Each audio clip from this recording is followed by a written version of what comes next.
Desi Distira Lelenggi sebagai Kepala Operasional. Oh, kemarin tuh memulai ekspedisi itu bagaimana? Kami berkumpul di kampus itu jam 6. Kami makan pagi dan pelepasan sebelum berangkat.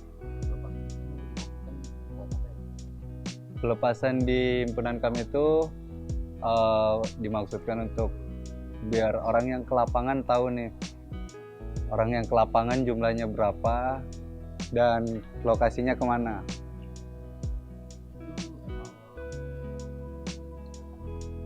Itu tiap acara yang ke lapangan itu budayanya selalu kayak gitu, biar orang tahu nih, masyarakat himpunan tahu siapa yang ke lapangan, jumlahnya dan tujuannya.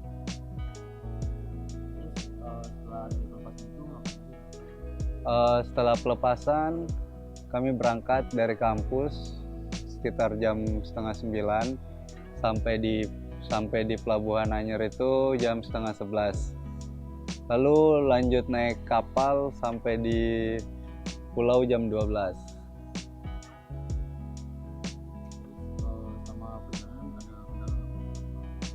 Buat hari ini nggak ada kendala sih.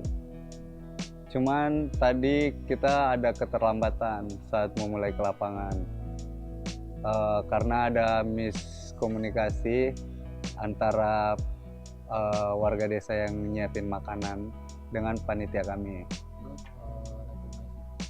setelah sampai base camp tuh disambung sama acara apa gitu? Setelah kami sampai di pulau, siap-siap di base camp, makan, terus kita recognize lapangan.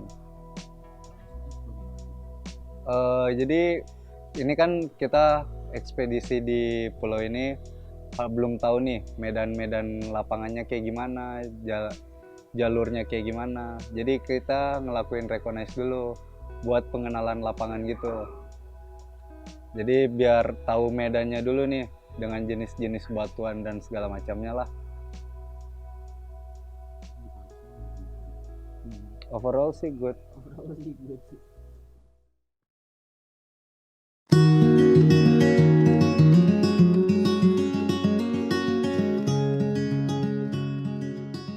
Perkenalkan, nama saya Sofyan Sauri, biasa orang di sini panggil Pak Pian. Saya di sini sebagai Ketua DKM Kepengurusan Masjid dan Lingkungan Masyarakat Pulau Sangiang.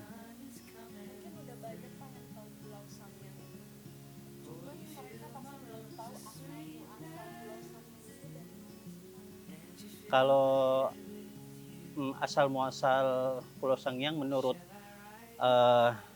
sejarah atau menurut cerita orang tua kami, bahwa Pulau Sangiang ini adalah hasil hibah dari Kesultanan Banten ke Kesultanan Lampung, dan Kesultanan Lampung menghibahkan lagi kepada orang Lampung yang ada di Banten, tepatnya di Desa Cikoneng. Oke Pak, untuk penduduk asli sendiri itu Yang tadi saya katakan, kita asli suku Lampung, suku Lampung. berarti bahasa yang dipakai sehari-hari di Pulau Sangiang ini bahasa Kita aslinya bahasanya bahasa Lampung, karena sekarang udah zamannya udah saling kawin silang antara suku Lampung dengan suku Sunda, dan suku Lampung juga kawin dengan suku Jawa. Akhirnya kita kombinasi bahasanya, ada Lampung, ada Sunda, dan ada bahasa Jawanya. ini masih ada budaya-budaya atau ciri khas di Pulau Sangiang nggak Pak? Kalau budaya kesenian tradisional ya kita ada, kayak tari-tarian ada. Cuma itu kan untuk anak-anak untuk anak-anak muda aja. Kalau budaya kita untuk orang masyarakat lingkungan sini, kita lebih masuk ke budaya alami aja. Kayak semacam kita ada syukuran, ada istilahnya ruatan bumi gitu. Atau kita ada dengan lingkungan ini ya, biasanya potong kambing atau acara yang ini aja gitu, yang ritual aja gitu.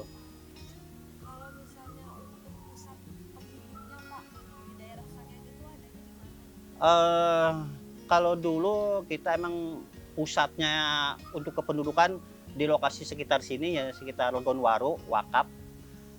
Karena kita di sini untuk menjaga kebun, kita kan nggak bisa satu tempat, kita harus harus kalau bundar mandir kan repot ya. Jadi kita masing-masing dibagi masing-masing kebun. Jadi di situ kebunnya, ya disitulah tempat tinggalnya gitu. Oke, untuk kepala keluarga sendiri Pak di Pulau Sari ada berapa ya Pak? Kalau saat ini ada sekitar 48 kakak, satu RT. Ya. Jadi di Pulau Sangiang sendiri ini ada berapa ya? Ada satu RT. Kita bawa ke RK Cikoneng. Ini berarti Bapak udah dari kecil di sini.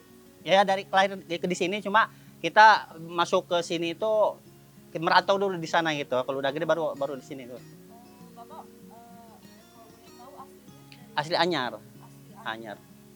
pindah ke sini ya Pak? Iya. Ngikutin istri. Pak, kalau misalnya turis yang datang ke Pulau Sangiang ini, biasanya mereka kemana sih Pak? Mereka biasanya spot pertama mereka itu snorkeling atau diving. Setelah snorkeling mereka mungkin masuk lihat-lihat mangrove, dan setelah mereka lihat mangrove mereka naik ke tebing-tebing. Di sana di tebing itu ada Gua Kelelawar, ada Puncak Arjuna, ada Puncak Begal, ada Puncak Harapan gitu. Kalau spot paling bagus snorkeling itu di mana ya? Di daerah pesisir Tanjung Bajo sama daerah Legon Baru. Kalau biasanya turis di Pulau Sangiang itu berapa orang ya Pak dalam satu minggu atau sebulan? Eh, Biasanya sih lebih dari 100. Lebih dari Satu minggu itu. satu minggu. Ah, ah. Kalau misalnya menurut Bapak pariwisata yang paling menarik di Pulau Sangiang ini apa aja ya Pak? Selain Gua Kelelawar. Ya apa ya, paling kita kan punya mangrove, palingnya mangrove sama terumbu karangnya itu. Jadi orang banyaknya menariknya snorkeling. Snorkeling ya ke mangrove ya, karena di wilayah Banten ini pulau ini yang bagus ininya terumbu karangnya gitu. Pak, jadi kami kemarin setelah berkeliling di Pulau Sangiang ada beberapa tempat yang dulu menarik kayak Gua Kelelawar itu ada kerisnya, terus ada batu masjid. Bapak tahu nggak sih sejarahnya kenapa disebut batu masjid? Itu cerita dari leluhur kita gitu. Itu sifatnya apa ya, mitos atau mistis lah gitu. Jadi itu cerita leluhur dan nenek moyang kita. Kalau di situ batu masjid, tempat para wali berkumpul. Kalau ini Gua Kelelawar tempat bertapaknya zaman dulu Buddha katanya gitu. Itu cerita-cerita nenek moyang kita gitu. Kalau kita nggak bisa membuktikan gitu, tapi itu udah ada cerita-cerita turun temurun gitu. Pak, makasih untuk informasinya Pak yang telah Bapak sampaikan. Mungkin cukup sekian aja wawancara. Ya sama-sama. Terima kasih banyak. Ya sama-sama.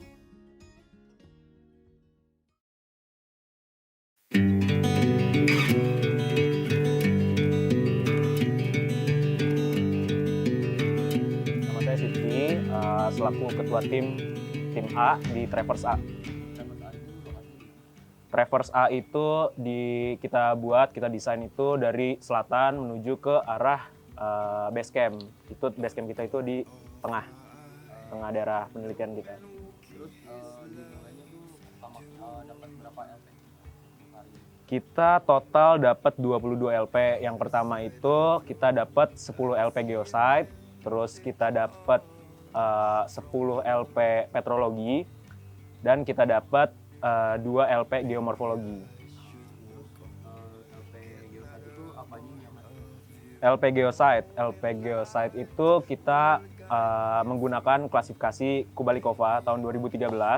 Nah, di situ ada 5 aspek yang kita amati. Itu pertama ada aspek intrinsik, ada aspek ekonomi, ada aspek pendidikan, dan ada aspek nilai tambahan. geosite itu berarti LP geomorfologi LP geomorfologi, jelas kalau geomorfologi yang kita amati itu bentang alamnya, terus juga proses terbentuknya bentang alam tersebut. Lalu mungkin lebih ke ininya sih menceritakan juga kita sejarah-sejarahnya seperti apa kayak gitu hingga terbentuk sampai sekarang kayak gitu. Terus untuk jalur yang lu tempuh hari ini ada di situ juga lu bisa deskripsiin nggak jalur yang lu tempuh hari itu kayak gimana? Secara umum, jadi itu kita mengawalinya itu di bagian selatan. Nah di situ ada resort ini diolah sama swasta. Nah di situ resortnya banyak sekali geosite dan juga pemandangannya cukup bagus. Nah di situ kita juga dapat seperti ada kolam renang buatan. Nah itu di laut dan dibuat juga di samping-sampingnya itu ada batu bata itu buat jadi kolam renang pribadi mereka buat agar nggak kena ombak. Nah di situ juga banyak ada bukit. Nah bukit di situ ada bukit Gamping juga dan kelihatan sih jelas di topografinya itu ngebentuk conical hill dan juga ada bukit yang tersusun atas batuan vulkanik. Nah, kayak gitu. Terus jalur yang lu tempuh ini Konturnya cukup lumayan tinggi. Nah itu kurang lebih sih 150, konturnya itu 150 meter tuh ketinggiannya. Nah di situ kita sempat ada kendala juga. Kita kira nggak serumit itu daerah yang bakal kita jalanin, ternyata serumit itu dan kita sebenarnya kurang prepare, kurang persiapan. Nah di situ kita cuma satu orang itu ekspeditor ada ngebawa cuma 1 botol doang. Nah ternyata karena konturnya tinggi dan kita harus ngemotong kontur. Nah di situ kita sempat kehabisan minum. Itu cukup cepat kita kehabisan minum karena emang curam banget. Nah di situ jam 11 kita udah kehabisan minum. Dan di situ ya semua jadi agak terhambat sih karena kehabisan minum ini. Jadi kan tim ekspeditor saya jadi cepet capek kayak gitu. terus selain minum jalurnya itu sendiri apakah familiar untuk masyarakat atau Familiar untuk masyarakat, jalurnya sih cukup rumit. Sebenarnya banyak site-sitenya yang buat dijadiin geotrek. Tapi karena jalurnya terjal, curam, nah itu harus kita pertimbangin lagi, harus kita analisa lagi. Nah ini mungkin nggak kalau masyarakat itu ngelewatin jalur tersebut. Nah tapi, di situ ada ya karena perjuangannya lebih ya pasti dapat ngelebih. Nah itu di situ kelihatan banget lah, oke banget lah pemandangannya kayak gitu. berarti secara potensi memang cukup baik. Cukup berpotensi daerah sini. Yang paling baik itu potensinya di titik yang mana? Itu ada pertama ada kita sempat ngelewatin juga gua yang cukup besar dan situ juga ada di sini dikenal sama namanya Gua Kelelawar. Nah itu tuh cukup banyak lawarnya. Terus juga kadang-kadang katanya kata masyarakat kalau kita hoki kita bakalan ngeliat view di situ masuk ke guanya kayak gitu. Tapi pas kita kesana belum ada gitu. Dan itu cukup menarik sih buat jadiin site juga. Nah itu jadi ya kita jadiin buat site geosite di situ. Terus kalau selain kelelawar ada hewan lain nggak? Kelelawar selain itu banyak sih, ada biawak. Nah itu agak serem juga sih sebenarnya biawak tuh. Biawak, kelelawar, terus satu lagi ya. Udah sih itu aja. Oke deh itu aja.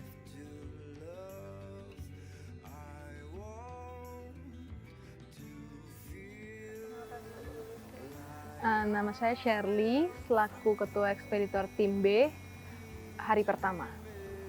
Tadi Shirley melakukan ekspedisi hari pertama melalui jalur yang mana, dari sebelah mananya pulau?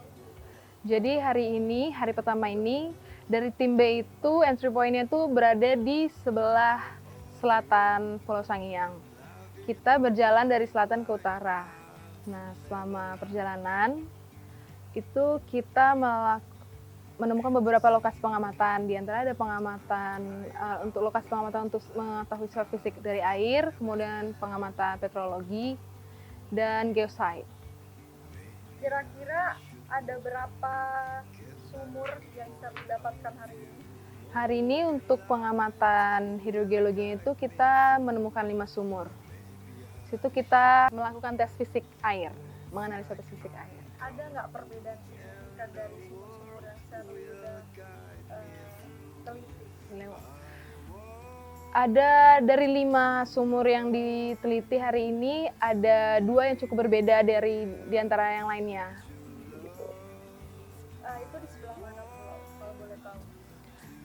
Itu ada di entry point yang pertama, sumur yang kita temukan pertama kali, dan sumur terakhir di tengah-tengah pulau. Perbedaan signifikannya dari segi kimiawi atau fisika itu seperti apa? Dari sifat fisiknya yang berbeda, seperti itu. Kalau misalnya dari geowisata, Shirley itu dapatkan berapa site? Untuk geosite hari ini kita menemukan 4 geosite. Yang paling menarik ada di sebelah mana Pulau Sangnya? Paling menarik itu tepatnya ada di geosite yang pertama.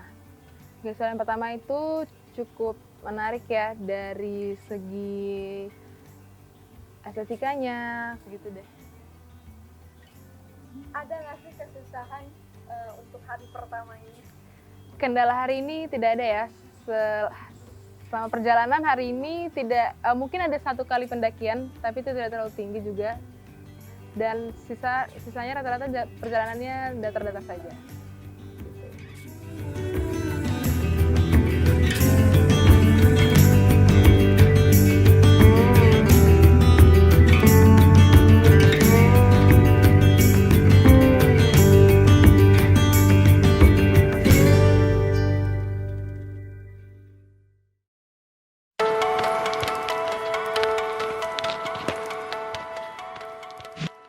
Nama saya Martua Reza Doni. Saya sebagai anggota ekspeditor dalam ekspedisi Geologi Trisakti ini. Saya ketua tim pada hari Selasa. Hari kedua benar.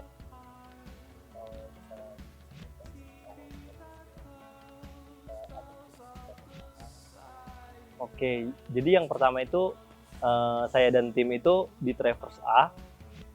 Di hari kedua itu, yang pertama itu kita menuju Bukit Arjuna atau Tinggian Arjuna. Di situ adalah lokasi geosite ke-11 dari penelitian kita. Yang ada di situ itu pemandangan menghadap ke laut dan menghadap ke danau. Lokasinya ini terletak di barat Pulau Sangyang, di mana lokasi tersebut memiliki ketinggian sekitar 100 mdpl.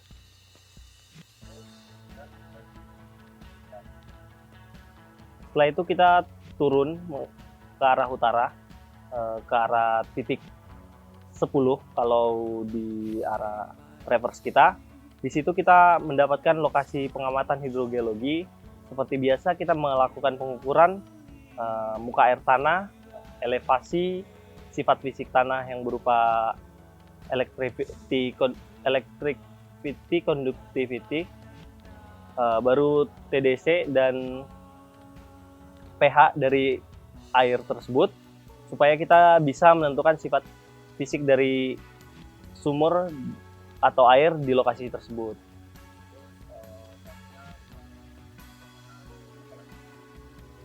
Selanjutnya kita terus ke arah utara, ke arah Gunung Gede. Di situ adalah gunung tertinggi di pulau ini.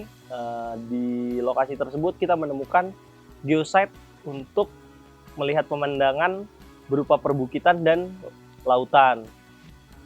Dan daerah geosite tersebut terdapat juga LP Petrologi, di mana LP Petrologi ini umumnya tersusun oleh batuan beku.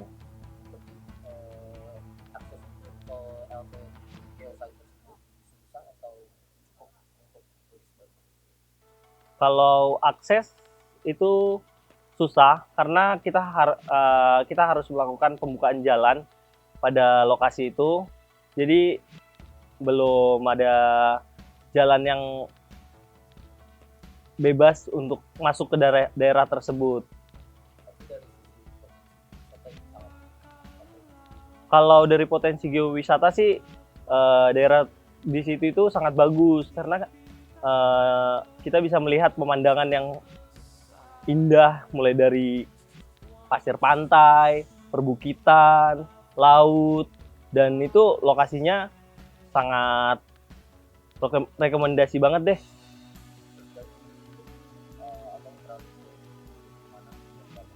Setelah itu kita turun ke bawah, kita menuju bagian barat laut Pulau Sangiang. Di situ kita menemukan lokasi geosite berupa pantai juga. Pantai itu memiliki kenampakan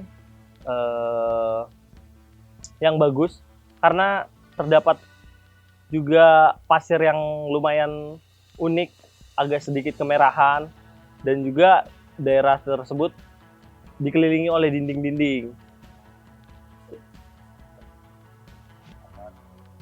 Dindingnya itu tersusun oleh batuan beku. Umumnya batuan beku tersebut seperti andesit, dan batuan tersebut memiliki tekstur yang relatif avanitik, dan dia itu memiliki struktur geologi yang seperti berlembar atau dibilang sitting joint gitu. Jadi sangat unik sekali untuk dilihat bagi teman-teman yang mau ke sana.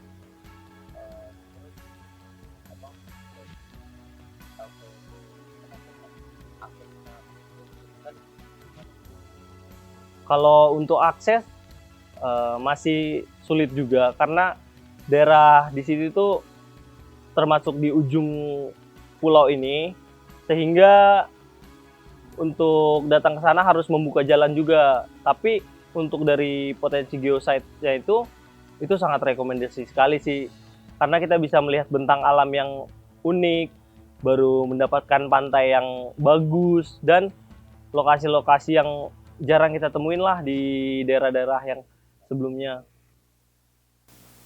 Jadi kalau saya simpulin, LP yang sangat rekomendasi untuk geosite itu ada dua. Yang pertama itu puncak Gunung Gede, karena di situ bagus banget untuk melihat pemandangan pantai, hutan, perbukitan, atau pasir pantainya. Dan yang kedua itu di bagian barat laut Pulau Sangiang, yaitu pantainya itu yang dikelilingi oleh batuan-batuan itu sangat rekomendasi sekali. Dan untuk air tanah di daerah yang kita temui di Traverse A itu umumnya itu air tanahnya itu bersifat payau karena sangat dekat dengan laut. Jadi mungkin bakal kita teliti lagi, kita uji sifat fisik dan sifat kimianya lagi untuk memberikan rekomendasi kepada masyarakat kayak gitu.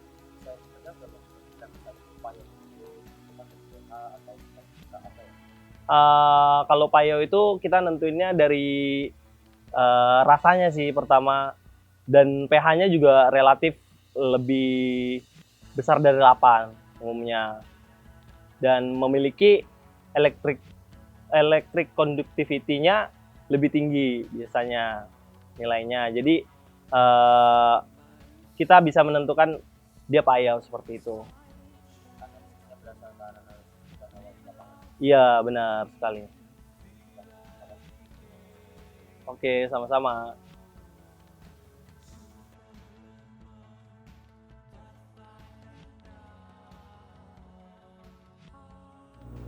Perkenalkan diri dan sebagai apa di acara IGT 2020 ini? Nama saya Farul Ramadan. Saya berperan sebagai ekspeditor dalam acara IGT. Pada hari kedua ini apa yang dilakukan para tim ekspeditor? Di hari kedua, tim ekspeditor ini dibagi menjadi dua tim, yaitu tim A dan tim B. Saya termasuk di tim B, yang dimana tim B ini mencuri Traverse B. Apa yang ditemukan pada Traverse B ini?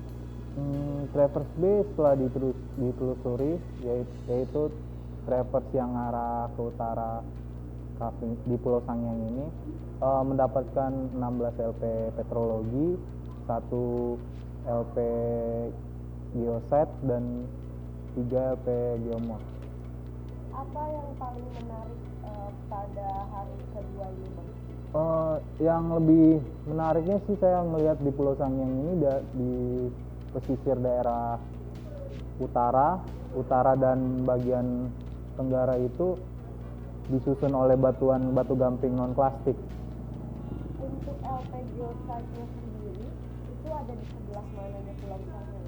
Dan berupa apa? Untuk LP geosite itu di bagian utara Pulau Sangiang agak ke daerah timur. Ada perbedaan signifikan nggak dari LP Petro? LP petrologi sendiri ini karena disusun oleh batuan gamping non plastik itu nggak banyak kelihatan perbedaan antara batu gamping non plastik lainnya. Tapi untuk diteliti lebih lanjut kemungkinan ada perbedaan yang lebih banyak. Ada kesusahan nggak, Bang, pada saat menyusuri Traverse B ini?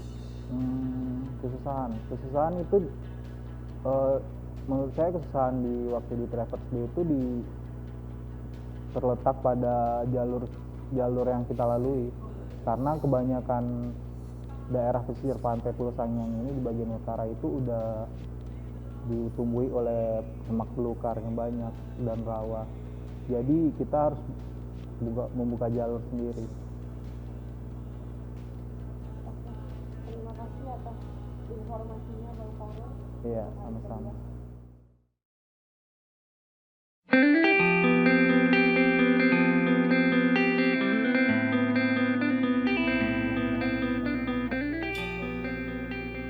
Perkenalkan, nama saya Muhammad Ali Reza, dipanggil Reza sebagai Ketua Ekspeditor di hari ketiga. Pada hari ketiga itu apa sih yang dilakukan para ekspeditor di Pulau Sangiang ini? Pada hari ketiga, ekspeditor dibagi jadi dua, jadi tim A sama tim B. Tim B bergerak di bagian barat, tim A bergerak di bagian timur. Saya sebagai Ketua Ekspeditor di tim A, jadi saya melakukan pemasangan plang di bagian timur Pulau Sangiang. Itu ada 3 yang saya pasang, itu berupa assembly point, berupa daerah rawan longsor, dan berupa plang selamat datang di Pulau Sangiang. Oke, untuk pemasangan plangnya itu sendiri, adakah alasan-alasannya plang itu ditempatkan di titik-titik tertentu?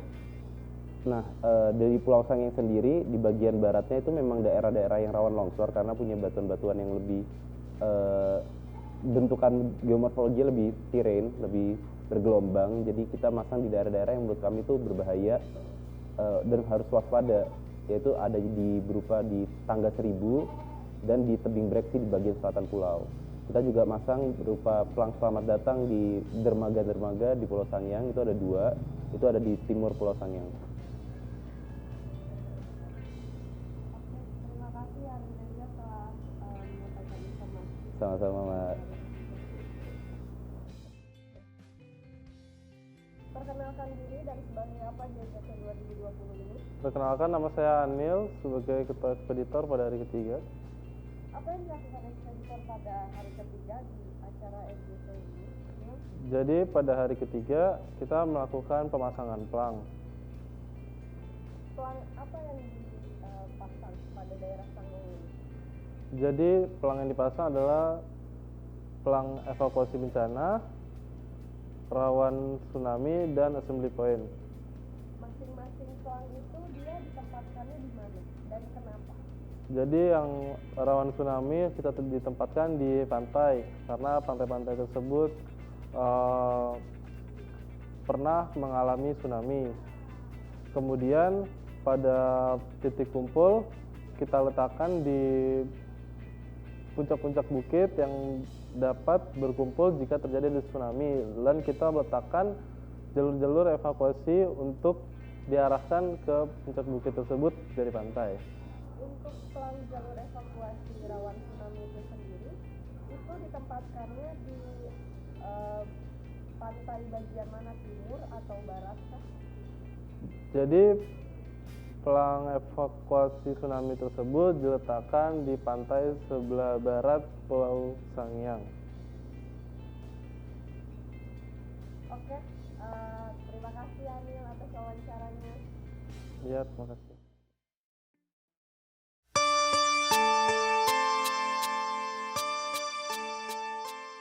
Buat hari kelima itu ekspeditor ke lapangan lagi buat mengambil data hidrologi di pulau ini. Jadi saat mereka udah berjalan mengelilingi satu pulau ini, mereka udah dapat menentuin titik-titik mana yang bisa mencakup wilayah satu pulau ini buat pengambilan hidro. Pengambilan data itu diperoleh dari berapa sumur di pulau ini? Mereka menemukan 10 titik sumur. Mereka mengambil datanya 10 sampel. Jadi di tiap sumur diambil sampelnya. Kenapa dilakukan hari tadi? Soalnya sampel air itu nggak bisa bertahan lebih dari 2 hari. Jadi kita mengantisipasi taruh di hari kelima agar waktu udah dibawa ke Jakarta masih bisa diuji lab langsung.